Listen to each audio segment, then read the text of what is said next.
ఈరోజు వరంగల్లో ముఖ్యమంత్రి రేవంత్ రెడ్డి గారు మాట్లాడిన తీరు చూస్తా ఉంటే తెలంగాణ సమాజానికి ఇటువంటి ముఖ్యమంత్రి కూడా దాపురించిండని బాధ అనిపిస్తా ఉంది. ఒక పద్యం గుర్తొస్తా ఉంది.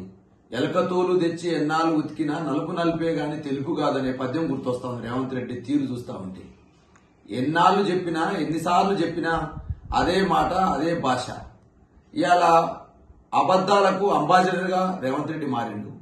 ఇలా బూతు పదాల డిక్షనరీకి ఈయన పేటెంట్ గా మారింది రేవంత్ రెడ్డికి. నిత్యం కేసీఆర్ గారు తిట్టడం, కేటీఆర్ గారు తిట్టడం, హరీష్ రావు గారు తిట్టడం తప్ప ఈయన ప్రజలకు ఇచ్చిన హామీల్ని ఏ పార్టీ అమలు చేస్తామో చెప్పే అర్హత గాని చెప్పే ధైర్యం గాని రేవంత్ రెడ్డి లేదని స్పష్టమైతా ఉంది. ఇవాళ కాళోజీ యొక్క సూక్తిని గుర్తు చేస్తా ఉన్నాడు, జయశంకర్ సార్ని గుర్తు చేస్తా ఉన్నాడు. అయ్యా, ఆ కాళోజీ జయశంకర్ సార్ స్ఫూర్తికి వ్యతిరేకంగా పనిచేసింది నువ్వయ్యా. తెలంగాణ ఉద్యమంలో విద్యార్థుల మీదకి రైఫిల్ ఎక్కిపెట్టినటువంటి ఒక నియంతవయ్యా నువ్వు. తెలంగాణ ఉద్యమం జరుగుతా ఉంటే చంద్రబాబు నాయుడు సంఖలో ఉండి తెలంగాణ వ్యతిరేక కుట్రలు చేసింది నువ్వయ్యా. నిన్ను ప్రాంతేతరుడు దోపం చేస్తే ప్రాంతం దాకా తరిమి కొడతాం, ప్రాంతం వాడే దోపిడీ చేస్తే ప్రాంతంలోనే పాత్ర పెడతాం అనే సూక్తి ఉంది కదా కాళోజీది. ఆ సూక్తి నీకు వర్తిస్తాయా రేవంత్ రెడ్డి? ఏం మాట్లాడతావు నువ్వు?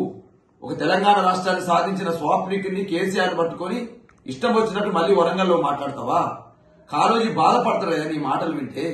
జయశంకర్ సార్ తెలంగాణ సిద్ధాంతకర్త అని మాట్లాడతావు, తెలంగాణ సిద్ధాంతకర్త బాధపడతాడా? ఏం మాట్లాడతావు నువ్వు? పివి నరసింహారావు లాంటి పుణ్యమూర్తి పుట్టినటువంటి గడ్డ మీద ఏం మాట్లాడుతున్నావు రేవంత్ రెడ్డి? నీ నోరుకు అదుపు లేదా రేవంత్ రెడ్డి? ఊసర వెళ్లే సిగ్గుపడతట. ఒకనాడు తెలంగాణ బలిదేవత అన్న సోనియా గాంధీని ఇలా తెలంగాణ తల్లి అంటావు నువ్వు. అయ్యో, నేనే రంగులు మారుస్తా కదా, నాకంటే ఎక్కువ రంగులు మార్చే రేవంత్ రెడ్డి పవర్ కోసం తెలంగాణలో ఉన్నాడని చెప్పేసి ఊసర వెళ్లే సిగ్గుపడుతుంది కదా రేవంత్ రెడ్డి. ఇష్టం వచ్చినట్టు మాట్లాడితే ఖబర్దార్ రేవంత్ రెడ్డి. నువ్వు ముఖ్యమంత్రి అని మర్చిపోతా ఉన్నావా? తొక్కుకుంటూ వచ్చినావట. రా చూసుకుందాం కాసుకుందాం అని మాట్లాడుతా ఉన్నావు.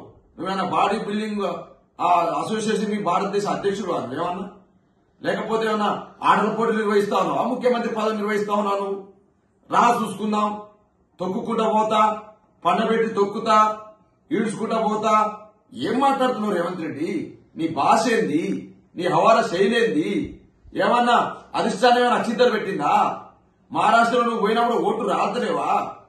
నీ వల్ల ఏమైనా కాంగ్రెస్ పార్టీకి నష్టం జరుగుతుందని చెప్పి అధిష్టానం ఏమైనా తలంటి చేసిందా? పిచ్చి మాట్లాడతావు నువ్వు.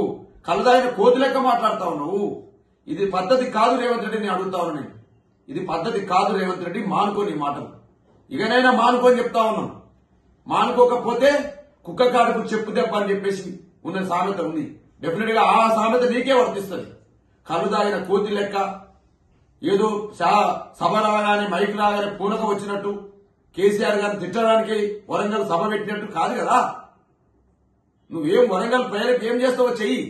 మళ్ళా ఒట్లు పెట్టినావు కదా, మళ్లీ దేవుడి మీద ఒట్లు, మళ్ళా తిట్లు, కేసీఆర్ గారి మీద తిట్లు. ఇదేనా నీ బహిరంగ సభ యొక్క ఉద్దేశం? నువ్వు భద్రకాల మీద ఒట్టు పెట్టినట్టువి, సమ్మక్క సారళ మీద ఒట్టు పెట్టినట్టువి. మరి రుణమాఫీ చేసినావా రేవంత్ రెడ్డి? రుణమాఫీ 100% అయిందా రేవంత్ రెడ్డి? నువ్వే చెప్తున్నావు కదా కాలేదని. ఒకవైపు రుణమాఫీ ఎగ్గొట్టి దేవుని మీద ఒట్లు పెట్టి మళ్ళీ ఆ తిట్ల పురాణంతో తెలంగాణలో బూత్ పురాణం నేర్పించుంటే ప్రజలందరికీ. ఇది పద్ధతి కాదు రేవంత్ రెడ్డి. మానుకో అని చెప్పేసి బీఆర్ఎస్ పార్టీకి మేము సూచన చేస్తా ఉన్నాం. నీ పద్ధతి మానుకోకపోతే భవిష్యత్తులో ప్రజలే నీకు సమాధానం చెప్తారు. డెఫినెట్ గా ఇవాళ తెలంగాణ రాష్ట్ర ఆకాంక్ష నిజం చేసిన కేసీఆర్ గారి పైన, కేటీఆర్ గారి పైన, హరీష్ రావు గారి పైన తెలంగాణ సమాజం పట్ల రేవంత్ రెడ్డి ఎవరిస్తున్న తీరు చూసి తెలంగాణ సమాజం బాధపడతా ఉంది. వెంటనే రేవంత్ రెడ్డి గారు బేషరత్గా కేసీఆర్ గారు క్షమాపణ చెప్పాలని చెప్పేసి నేను డిమాండ్ చేస్తా ఉన్నా. మీ డాక్టర్ దూదిమెట్ల బాలరాజ్ యాదవ్, తెలంగాణ రాష్ట్ర మాజీ కార్పొరేషన్ చైర్మన్, బీఆర్ఎస్ పార్టీ రాష్ట్ర అధికార ప్రతినిధి. హిట్ టీవీ యాప్ ని డౌన్లోడ్ చేసుకోండి. ఇందులో short news, live news, entertainment movies అన్ని అవైలబుల్ గా ఉన్నాయి. Please download hit TV app. Hit TV app ని ఫ్రీగా డౌన్లోడ్ చేసుకోండి.